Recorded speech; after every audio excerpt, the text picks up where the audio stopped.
The serenity of Pahalgam, a jewel of Kashmir, was shattered on April 22, 2025.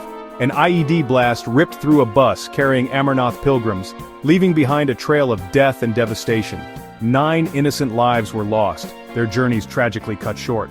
Scores more were injured, bearing the physical and emotional scars of the attack. The picturesque landscape, known for its tranquility, became a scene of chaos and grief. This act of terror sent shockwaves across the nation, a grim reminder of the fragility of peace in the valley. The attack on innocent pilgrims making their way to a sacred site has shaken the very soul of India. It is a stark reminder that the path to peace in Kashmir remains fraught with danger.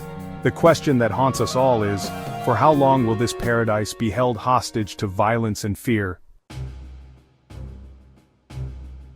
The immediate aftermath of the attack saw an outpouring of grief and anger. Social media platforms were flooded with messages of condolence and condemnation. Hashtags like Pahalgam attack, Kashmir bleeds, and terrorism has no religion trended nationwide. However, amidst the genuine expressions of sorrow, a familiar script began to play out. Political parties and leaders were quick to issue statements, but the focus seemed to be more on scoring points than on addressing the root causes of the issue.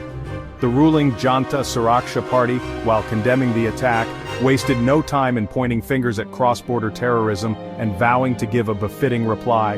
The Home Minister, in his address to the nation, spoke of external forces trying to destabilize the country.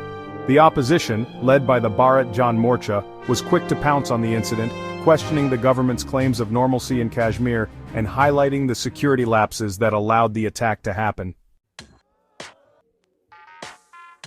While the blame game played out on our television screens, a deeper crisis was unfolding on the ground in Kashmir. The attack has further deepened the sense of insecurity and alienation among the people. The incident has also brought to the fore the trust deficit that exists between the local population and the security forces. The heavy deployment of troops, while necessary to maintain law and order, often creates an environment of fear and suspicion. The cycle of violence, followed by condemnation, followed by more violence, has become all too familiar. Every time an attack like this happens, we are told that this is the work of a handful of misguided elements, that the situation is under control.